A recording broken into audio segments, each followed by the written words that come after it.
Holy, tell me it's Oz.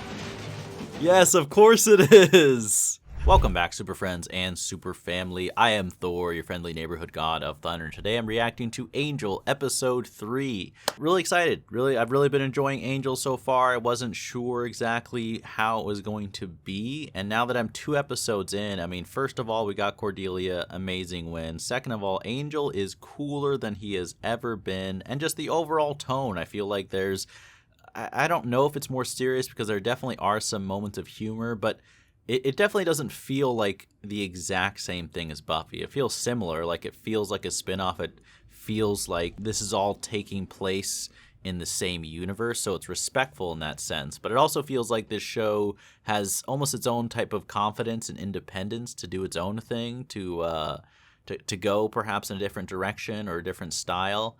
And so I don't know, I'm just excited because of that, and I'm excited with how much the first 2 episodes have, how much those 2 impressed me. Yeah, I don't have too much more to say about it. Is there a healthy competition between the 2 shows, between fans of Buffy and fans of Angel? You know, like, are there going to be people letting me know that Angel season 1 is better than Buffy season 4? I mean, if it's all healthy and in good fun, I don't mind people debating that in the comments. I'll probably have thoughts on the shows and compare and contrast the differences when I finish season 4 and season 1 of Angel. But it'll be interesting. And also, last episode of Buffy, which I just reacted to, episode 3, the Ring of Invincibility, the green ring of Sauron, one of the 9 that is going to give invisibility that needs to be destroyed in Mount Doom. Buffy is going to give that to Angel, which... Is that going to happen this episode? Is that how we're going to end the episode? You know, kind of on a cliffhanger, like the events of this episode are happening at the exact same time as the events of episode 3 of Buffy, and then it's going to all come together in a final moment? I don't know. And then that kind of implies, unless Buffy, you know, just drops it off and doesn't say anything, like an Uber Eats, no hands delivery, unless Buffy does that with the Ring of Power, then I'm assuming we're going to have a meeting with Buffy and Angel again. And that'll be interesting because last time we met, Buffy was in the arms of Parker, and now, of course, she's upset about that. And Angel also has a possible new love interest, so there could be some enticing drama. But more than that, I'd be curious, you know, to see. I think that Buffy and Angel's, you know, their connection, their love for each other was so strong that I think it'll definitely, I do believe both of them are going to move on, but I think it's going to take a long time to truly, you know, they could even be dating someone else, but I think that it's going to take some time. But we'll see. We'll see what happens. I'm excited. As always, if you want to watch the full unedited reaction and support what I do, that's on Patreon. Next week's reaction to episode 4 of Buffy and probably some more Angel episodes as well will be out as well for early access. Thank you to everyone who supports there. For now, let's get into the reaction. Angel episode 3.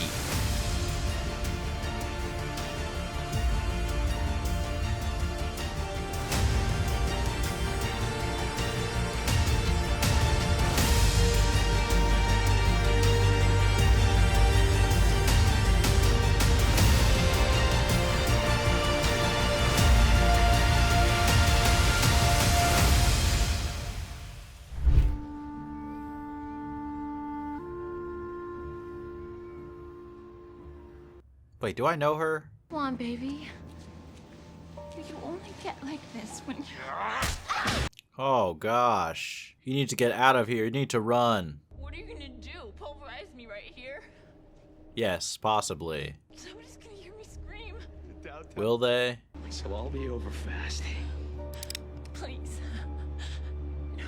Angel, where are you? We need our Angel Batman. Terrorizing your girlfriend too much for you? Lucky for you, I can make it stop. Thank you, you mysterious black-clad hunk of a night thing. No need, little lady. No way, no way. Holy, we get Spike in an episode of Buffy and an Angel? This is great. The curse defanged me. And now I'm just a big, fluffy puppy with bad teeth. This is some great trash talk, honestly. But there must be some way I can show my appreciation. Man, I would watch the entire show with Spike narrating, doing commentary. Okay, so Say no more. Evil's still afoot.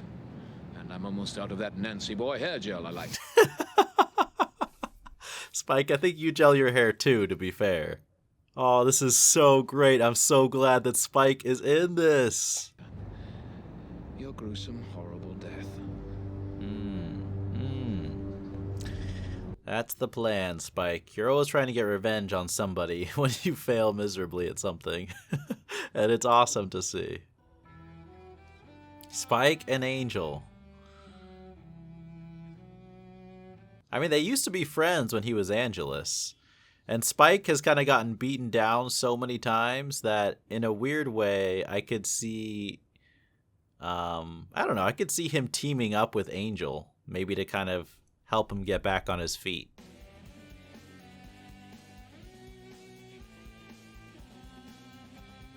Oh, you know what would be so funny is if Cordelia and Spike started dating. Cordelia could just start dating him out of spite to spite Harmony. Be like, I stole your boyfriend. It's 11:05. Do you know what your karma is? Is he the one dropping it off? Buffy's not going to come meet Angel? Well, I guess all my predictions were wrong. We're gonna need a lot more clients at Means. And an alternate reality in which you're Matthew McConaughey. Hello, Allie. Oh, wow. Happy to see you. Good old Oz. Oz. Have they ever had a full conversation together, the two of them, Cordelia and Oz? And the gang? They're good. The same. Good? Good. Good. Oz is like, why are you talking to me? Oh, this is Doyle. He, air quote, works here. That was honestly a great little moment, like just having the formalities of acting excited and catching up, and now it's just like back to normal. Quite a captivating one at that. And between my many gigs, I sometimes choose to help Angel. Yeah, he's the detective. Hey, it's better than being a waitress. I mean, not that there's anything wrong with being a waitress. I'm just saying, having worked the job, I think I'd rather work Cordelia's.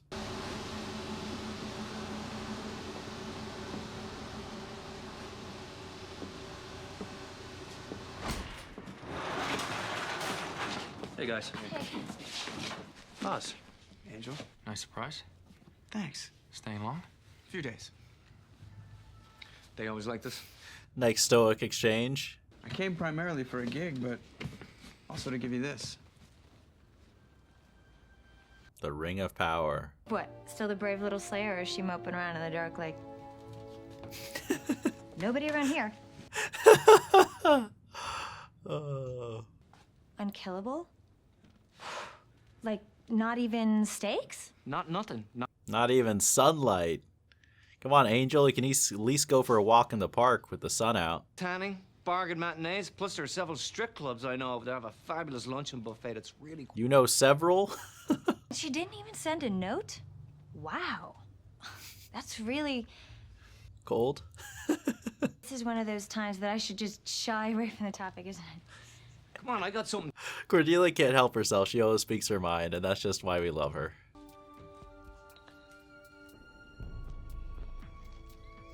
This is not a good place to hide it, Angel. Come on. Anyone who, raids your place might be able to find it. That's the Ring of Immortality. It's interesting, though, why is he hesitant to take it? Insisted last night. Also, I don't think Oz appreciated being called my little Bam Bam all night.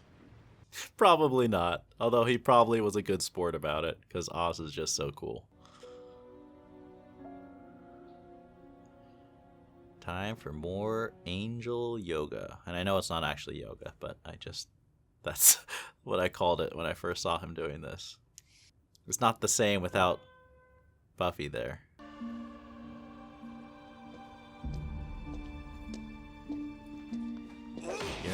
Holy, what the? Might as well go home, Spike. Gem of Amar stays with me. This is why you should have been wearing it, so you could take on Spike. Detective now? Ooh, I'm so scared. What's next? Vampire cowboy? Vampire Batman. Vampire ballerina. I do like to work with my legs.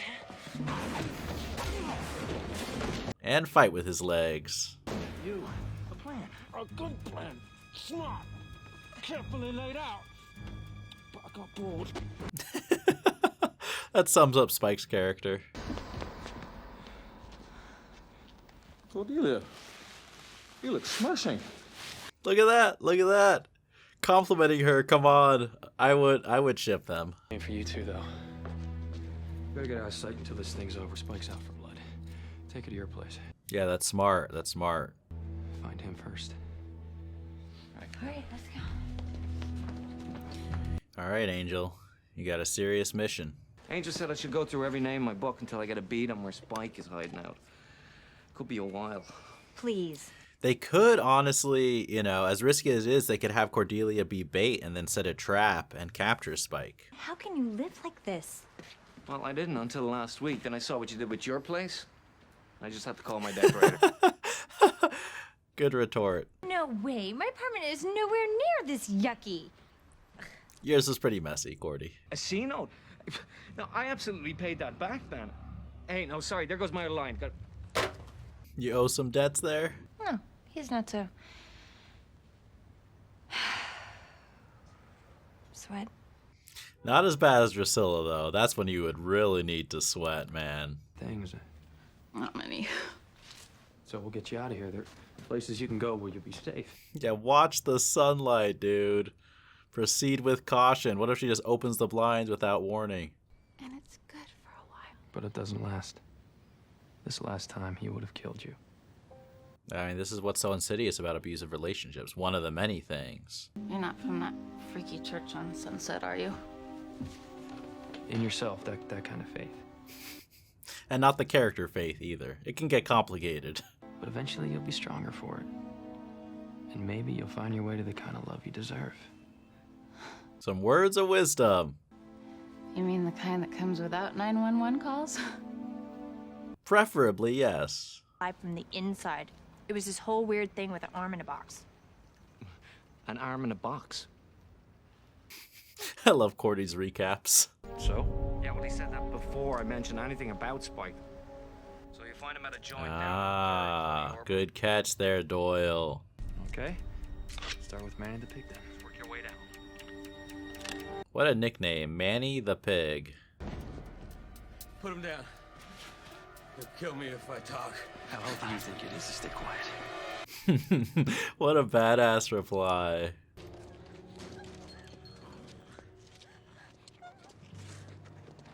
Oh, did Spike get hungry? Did he stop for a snack?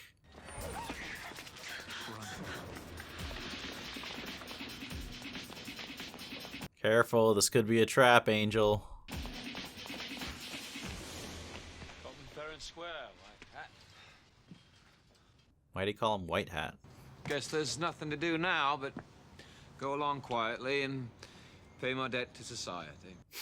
You gotta love Spike's sarcasm. You really have to love it.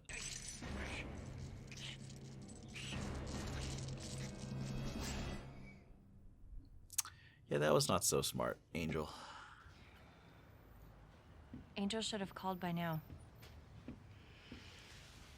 You're gonna have to go rescue him from Spike, Cordy. 10 off the sandy shores of Malibu right about now. Wind in his hair, bikini babes a whistling. Yeah, not exactly what he's doing. You were close, but a little bit off. I still want to know, like, why Angel decided not to use the ring. Maybe it is like the Ring of Power, where it has some evil consequence and affects you or your judgment in some way. Say artist, but I've never been comfortable with labels. He's a bloody king of torture, he is. Of course he is. This better not be another torture scene like the season 2 finale with Giles. Some say he invented several of the classics, but he won't tell me which ones. That's part of his torture. He doesn't give you an answer you want. You like kids? Told you, Marcus. Well, likes to eat. And other nasty things. Oh my gosh, jeez. In love. Yeah, with a slayer, no less. How's that for perversion? Andy has a soul. How can he tell by looking at him? Something to lose. Soles, fingers, toes. Let's get chopping, shall we? I want my damn ring. I love how impatient Spike is. Are you gonna torture me or just bore me to death? Come on, that's a great reply. Probably a little of both. Wow, that was a pretty good response too. Angel is just doomed to suffer. No matter, even in his spin-off show, he can't escape that fate. He's just always suffering. He knows you're lying. You get it for me. He's like, you had good reviews on the Torture Yelp. Deliver. Mo, I did. I hired a guy who doesn't care about the ring. Or anything else on God's... How do you know he doesn't care? I believe yours is named Slutty the Vampire Slayer. And just like that, the music stops. I ran into her recently. Your name didn't come up. Although she has been awful busy. Oh, he's gonna tell her about Parker. She is cute when she's hurting, isn't she? She's cuter when she's kicking your ass. That got to Angel, though, you can tell.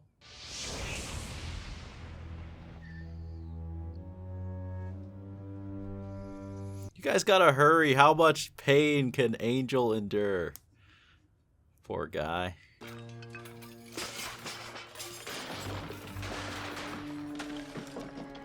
Can you imagine when they have to clean up the mess that he's making?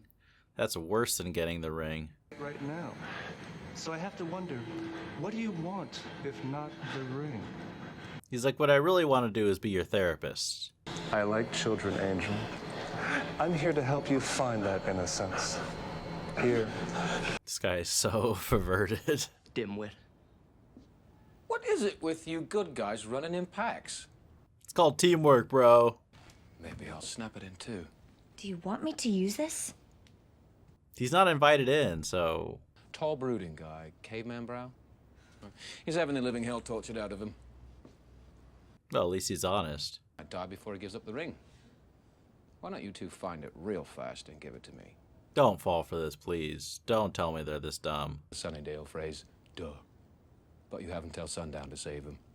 You'll find me behind Peterson's fish. This is a tough spot to be in, though. And pretty smart of Spike. Especially so he doesn't have to bother, like, searching. But Angel, there's nothing either bad or good, but thinking makes it so. Is that a Shakespeare quote? And as you know, I can bring it back again. I mean, can you imagine, like, just for a second, if that was happening to you in real life, how unbelievably painful that would be? Oh, come on, get that, Angel. What do you want, Angel? To kill you, to stake you in the heart. You want to earn it. You're not the type who takes the easy way out, which is why I like you so much. And it makes him such a good guy, because I don't, you know, Angelus's actions are not his. And I promise to kill you. Oh, dang it! Oh, Spike, of course you just came back. Angel's about to make an epic move. Grab a pair of needle-nose pliers and give a hand. Oh my gosh. Okay, this is not a needle in a haystack. This is a needle in Kansas. You just gotta keep looking.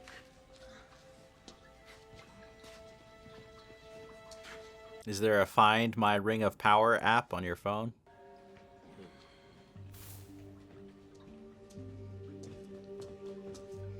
One of these days, if he really wants to, you know, have a chance with Cordelia, he's got to tell her the truth. Right, by giving Spike exactly what he wants so he can kill us. Right. No. We need a plan. Good. I'm glad they're thinking this through a little bit. Good. Fully bored. Time runs short, children. Give me that ring as a favor. I like this shot with, like, him in a silhouette and them in the sunlight. Lucy, I'm home. Angel. What is he quoting? I Love Lucy? I've never seen that, but that's the only Lucy I can think of. It was for the ring. So, you've wasted quite enough of my time. I really like it. Now! This looks like the set of Reservoir Dogs a little bit. Dog, huh? Go fetch. That's not the real ring, that's a decoy. Holy! Tell me it's Oz! Yes, of course it is!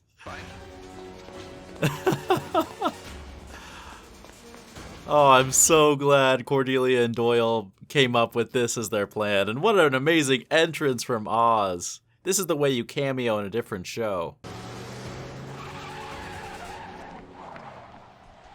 I mean, that was just awesome. Where's the ring?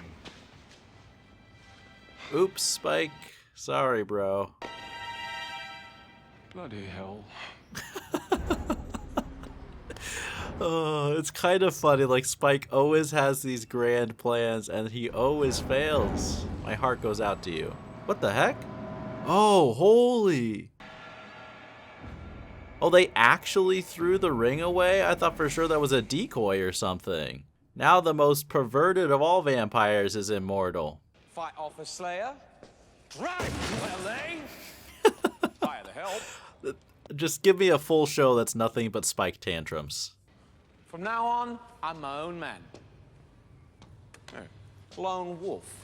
Weren't you giving yourself a similar pep talk in Lover's Walk? Baddest mother. Watch out! Holy dude! You're gonna be a bald vampire pretty soon. Okay, they need to stop this guy quick. Can you imagine what he's gonna do with invincibility? Parents with children, please run away. If we get him someplace dark, maybe I can turn around. Angel. He's delirious. Ignore him. Turn around. No, listen to him. This might be the best plan. Children. Oz, turn around. He can't have gone far. What a great maneuver. Dang. And so cool of Angel to be like, no, I'm risking everything to stop this freak.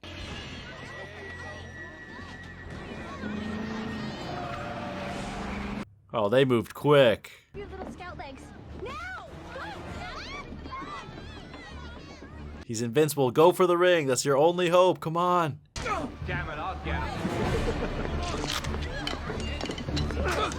Brave Doyle. How is he alive in the... Oh, they're lucky that was quick. Yeah, get this torturer guy.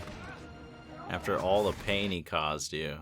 But just, you have to get the ring off. Oh, there goes your ring.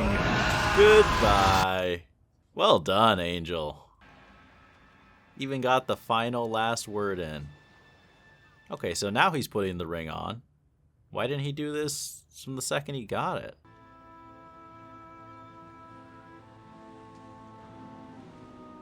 How long has it been since you looked at the sun, man? You're key. You're incredibly pale. You should lie down. We should take you home. No, he's just enjoying the daylight. That would be such a surreal experience if you went how many years without ever seeing sunlight and being out during the day to then be back in it. He's very pale. I'm paler than most people. I mean, it's not surprising. He's got a very good reason for being pale. Yeah, it is spectacular, I know, but I do promise there will be another one just like it again tomorrow. Not for me. What, you're gonna get rid of the ring again? I'm not gonna wear the ring. That was the other. You got a real addiction to the brooding part of life. Anyone ever tell you that? Doyle, I think you're right. I mean, this ring is your redemption. It's what you've been waiting for. No, it just looks like it. But it might be a useful tool to fight evil. I've thought of it from every angle. What I figure is I did a lot of damage in my day. More than you can imagine. But that wasn't you, bro. What, you don't get the ring because your period of self-flagellation isn't over yet? I mean, think of all the daytime people you could help between 9 and 5. They have help. Bringing up some good points. They don't see the weak ones lost in the night. Or the things that prey on them. I think the weak ones get lost in the daytime too, but I get what he's saying. I don't want to be annoying by taking things too literally.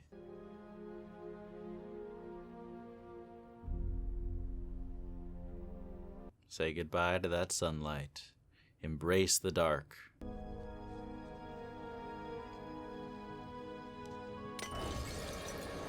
You can just destroy it with a brick?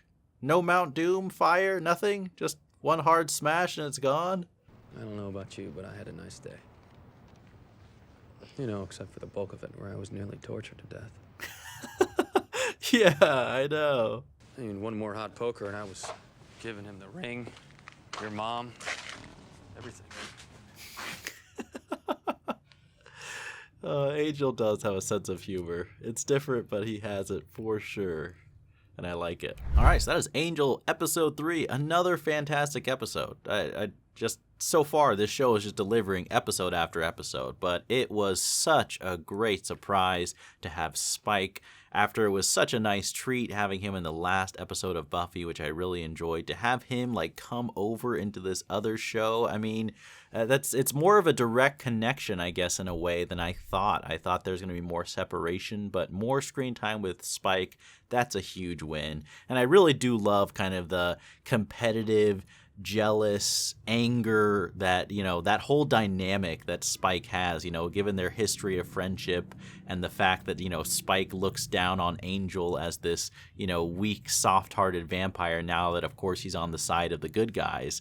And just, you know, I love seeing them face off against each other. We had another brutal torture scene, and between that and the fact that they made the torture vampire, you know, be someone that targeted children, I feel like we're leaning into some maybe like darker crimes and more serious. I mean, we've had some serious moments in Buffy, but just we're starting off pretty strong. We're going into the deep end of evil and the pool of darkness. We're jumping into the deep end on episode 3 of Angel. And I actually like that because, you know, it's making me think like anything could be possible, and we're really dealing with the themes of the darkness and evil in the world, you know, obviously still in a supernatural, you know, action type sense in this show, but, you know, it's not shying away from things. It's not making the realities of, you know, the nightlife in LA and the villainous characters like some of these vampires are, you know, it's showing everything. So that's cool if the show continues in kind of that tone. I really felt for Angel, though, getting tortured.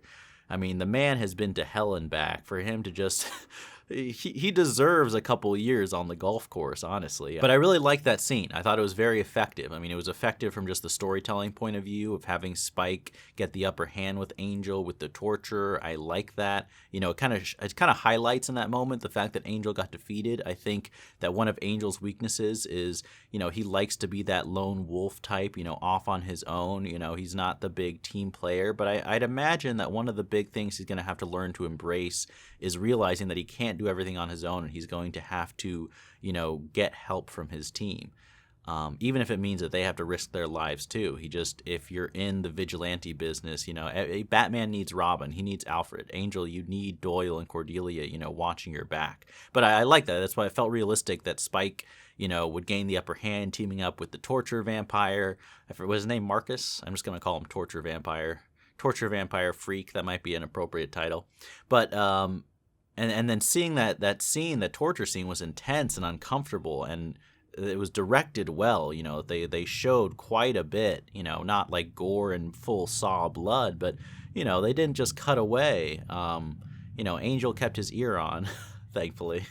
Depending on the choice of music, that might have changed. But that the way that scene was done was also really effective, I thought, in an emotional kind of character thematic sense, with the torture interrogating Angel. It was realistic because you could just, you know, how many villains love to monologue and love to, you know, dive into psychology, and, you know, they always have these puffed up speeches they're saying as they're torturing the protagonist, I feel like. So it felt realistic in that sense, but then it also worked to dive in deeper a little bit of the character of Angel and some of his motivation. Like, it worked in a meta, like, writing perspective as well for the show and for us as the audience to kind of learn a little bit more about Angel. And I actually think that the torturer was onto something when he was saying that, I forget the exact quote that he said, but he was basically saying that, you know, in these moments of pain, when you're suffering, they can be very revealing for who you are and what's important to you and your motivation and desire. And I actually think there's a lot of truth to that. You know, it's similar to people saying, like, when things are hard, when you're going through a difficult area, you know, that's where you show your true character, when there's a real challenge going on. That's how you see your true friends, like when you're going through a difficult circumstance. And so I think there's a similar thing with pain, right? When you're pushed to the extremes is one of the reasons, you know, when you train in like the Special Forces or a Navy SEAL or something like that, like what do?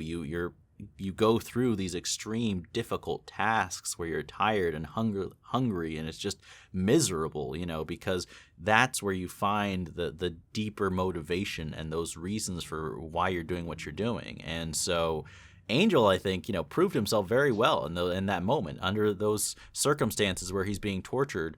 You know, he stayed strong when he is feeling extreme amounts of pain. I mean, literally, can you imagine what that would feel like? Like, come on. That's brutal stuff. But then I also think that I actually think his answer, and I'd love to hear people's thoughts as well, but for me, I think that Angel is being completely truthful when he said that, you know, he feels guilty and he's trying to make up for his deeds. And to me, that just confirms even more like how good of a person Angel is, because I think he's beating himself up a little bit excessively, you know, a little too much self-flagellation, as Doyle would put it. Because I give Angel a free pass for Angelus's deeds, but I think it's a testament. I think I've said this before. I made this point before watching Buffy, but I'll just say it again because I think it's so relevant for this episode. I think it's a testament to Angel's character, you know, having that sensitivity in his conscience and feeling the guilt and even blaming himself, you know. I feel like a lot of villainous characters, you know, they have the opposite. You know, they always have excuses for their behavior and they justify the deeds that they do. They say, oh, I have a good reason for committing violence or something. But a lot of heroic characters, I think, have the opposite, where they blame themselves for things that maybe is not even their fault. And so I think Angel definitely falls into that camp. And then it was really cool, you know, when he's desperate and in a horrible situation, I love seeing the drive that Angel has, you know, his protective instincts kicking in to an extreme degree, disregarding his own pain and his own safety to stop the evil torture pervert vampire from targeting any kids. And he saved their lives. I mean, it was a close call there.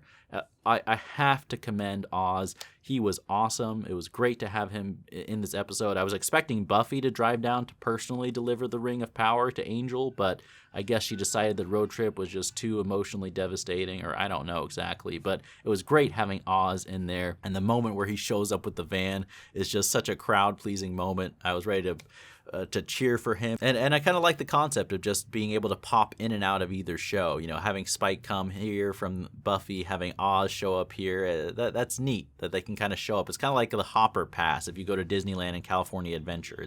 It can be fun to go back and forth between two parks. If you've been to Disneyland, you know what I'm talking about. I don't want to spend, just one more thing about the episode, I don't want to spend too much more time on this because I think sometimes I look at the show a little bit too literally, and that maybe can be annoying to some people. And you know, at the end of the day, I have to realize this is a show about vampires and supernatural, not, you know, a drama about the daily life of humans in Los Angeles or something. But I don't know if I think it's the smart decision to destroy that ring. Like, I understand from a storytelling perspective, and I get where Angel is coming from, talking about, you know, the dangers of being able to walk around like a normal person. I think that Doyle is right. I think that Angel is partially still punishing himself for what Angelus has done that he remembers so clearly in his mind, obviously. But I think that Angel did make a good point where he doesn't want to feel disconnected. Like, he wants to be there for the outcasts. He wants to be the guy who can help the people who don't have someone, who don't have the police or a friend or money or some type of resource to get justice. These people who are desperate, who often, you know, are out at night or being targeted during the nighttime. I think if you look at it a little bit literally, it's a little bit silly. I mean, I think there are plenty of people in the day who are just as desperate as people in the night, but I get what you're saying, and I also think, you know, I understand from a more practical filmmaking perspective. You know, we're going for a noir vibe. Having the scenes take place at night is really cool. Having Angel just be able to walk around in the sun would feel a little bit cheap, at least in my opinion. It's like part of the whole vampire deal is that you can't be out in the day, and it's also pretty cool to be out at night. And then just one more thing, the ring wasn't just the fact that you could walk around in sunlight, it also gave you this extreme amount of power. So I'm kind of like, isn't that a little bit reckless to just be destroying that strong of a weapon? I mean, I was kind of thinking that maybe it was like the One Ring from Lord of the Rings, where maybe it does have some type of cost to use. Like maybe it does corrupt you because it's so powerful in some way. But it didn't seem like that. They didn't cover anything like that. And I feel like inevitably there's going to be a moment later on in the show where Angel could really use some invincibility to help save people, to do good for humanity. And because he crushed the ring, it's kind of like, okay, were you thinking straight, bro? But like I said, I think that, you know, we're not doing strategy. We're watching a TV show about vampires and people, and it might be a little bit less enjoyable if that ring existed. So I can overlook that. It's not a huge deal. I do have a question though. Like I'm wondering, is there a reason why Angel didn't put the ring on at the beginning of the episode to help fight Spike? Was it the same reason why he destroyed it at the end? Like he didn't think he deserved it and he didn't want to become that type of person?